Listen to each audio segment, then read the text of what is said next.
16 साल बाद मुझे अपने पुराने मोहल्ले में जाना पड़ गया। मैं इतने साल बाद अचानक इस मोहल्ले में आया था। सब कुछ बदल चुका था। ये वो मोहल्ला था जहां मैंने अपना बचपन, अपनी जिंदगी गुजारी थी। फिर अब्बू का तबादला हो गया और हमने ये शहर हमेशा के लिए छोड़ दिया था। और आज जब इतने साल बाद एक बार फिर इसी मोहल्ले में वापस आया हूं, तो ऐसा लगता है जैसे कुछ भी पहले जैसा नहीं है।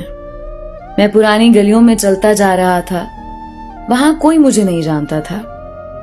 चलते चलते एक पुराने घर के सामने मेरे कदम खुद ब खुद रुक गए। उस घर की सारी दीवारें टूट चुकी थीं और दरवाजा भी पुराना हो चुका था। इस घर को देखकर मुझे बहुत कुछ याद आने लगा। वो हमारे पड़ोसियों का घर था और मैं बचपन और जवानी में भी अक्सर उनके घर खेलने जाता था। सच पूछें तो खेलना सिर्फ एक बहाना था।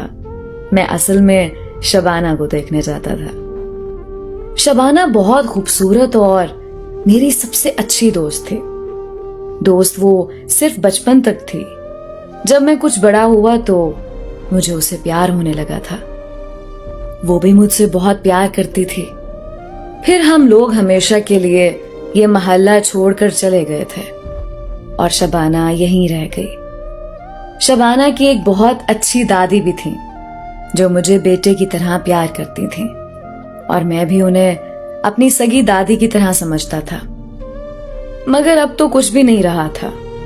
शायद उसकी शादी हो गई हो और अब तो उसके बच्चे भी हो चुके हों। इतने साल जो गुजर चुके थे। और उसकी दादी तो अब यकीनन फौत हो चुकी होंगी, क्योंकि वो तो उस वक्त बहुत बूढ़ी और कमजोर थी और अब तो इतने साल गुजर गए।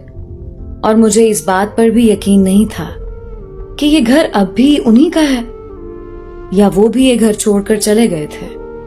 फिर भी बेख्तियार मैंने दरवाजा खटखटाया। थोड़ी देर बाद दरवाजा खुला और जिसने दरवाजा खोला था उसे देखकर मेरी सांस गले में अटकने लगी। मैं सदमे और हैरत से उसे देखे जा रहा था। वो शबाना थी, बिल्कुल वैसी शबाना जैसी मैं उसे छोड़कर गया था। वो बिल्कुल नहीं बदली, ना उसका चेहरा, ना उसका रंग और ना ही उस पर वक्त गुजरने का कोई असर हुआ था। वो अभी भी वैसी ही खूबसूरत और जवान थी। मुझे देखकर उसने उदासी से कहा, तुम आ गए बासित। मैं इतने सालों से तुम्हारा इंतजार कर रही थी। तुम यूं बिना बताए चले गए थे। ऐसे भी कोई जाता है क्या?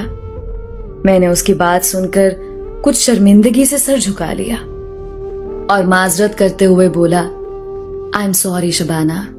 उस वक्त हालात ही कुछ ऐसे थे और यही वक्त का फैसला था कि हम दोनों जुदा हो जाते।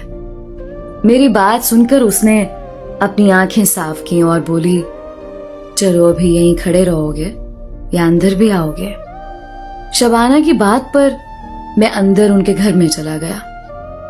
उनका पुराना घर बिल्कुल वैसे था जैसे 16 साल पहले था। कुछ भी नहीं बदला था। मैं अंदर जाते हुए घर का जायजा भी लेता जा रहा था।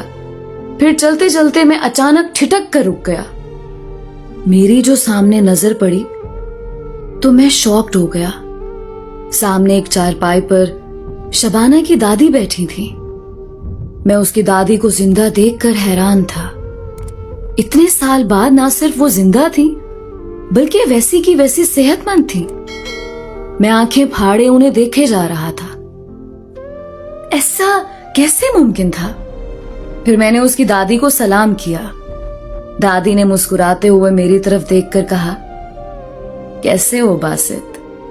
इतने साल बाद कैसे याद किया हम गरीबों को?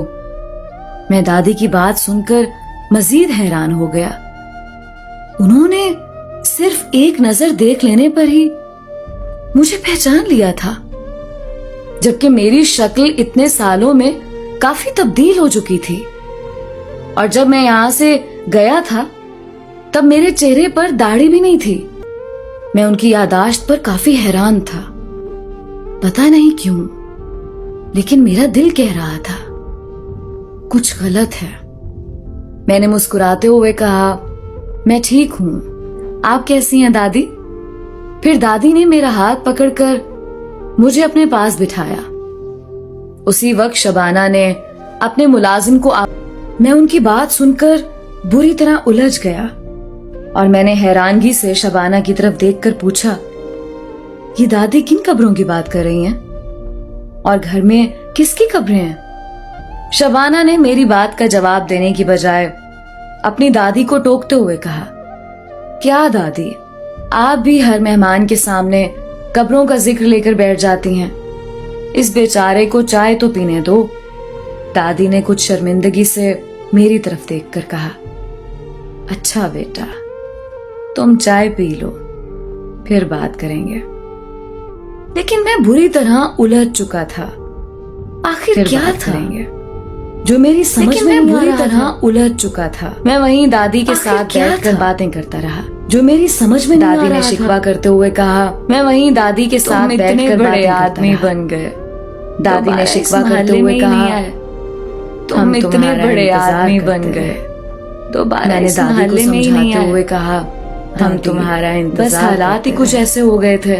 मैंने दादी को समझाते हुए कहा, मेरा बहुत दिल, बस हालात ही कुछ ऐसे हो गए थे कि दोबारा नहीं आ सका। मेरा बहुत दिल करता था